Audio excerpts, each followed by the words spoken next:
মায়ের কথা যখন বললেন স্বাভাবিক দেশবাসীর কাছে তো একটাই বলবো, উনি দেশ নেত্রী, কাজে দেশবাসীর কাছে অনুরোধ জানাবো সন্তান হিসেবে ওনার জন্য দোয়া করার জন্য। বৈঠকে বসেছে বিএনপি চেয়ারপারসন বেগম খালেদা জিয়ার চিকিৎসায় গঠিত মেডিকেল বোর্ড। স্থানীয় সময় শুক্রবার বিকেল 5:30টায় অনুষ্ঠিত ওই বৈঠকে যুক্তরাষ্ট্রের জনস হপকিন্স হাসপাতালের চিকিৎসকরাও ভার্চুয়ালি অংশ নিয়েছেন। খালেদা জিয়ার ব্যক্তিগত চিকিৎসক মোহাম্মদ আল মামুন এ তথ্য নিশ্চিত করেছেন।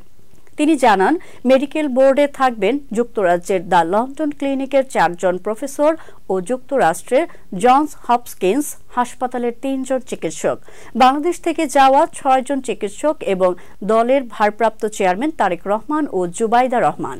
এদিকে মায়ের সুস্থতা কামনা করে দেশবাসীর কাছে দোয়া চেয়েছেন বিএনপি চেয়ারপারসন খালেদা জিয়ার ছেলে ও দলটির ভারপ্রাপ্ত চেয়ারম্যান তারেক রহমান। 3 বারের সাবেক প্রধানমন্ত্রী খালেদা জিয়া দীর্ঘদিন ধরে liver cirrhosis, kidney, diabetes, arthritis সহ শারীরিক নানা অসুস্থতায় ভুগছেন।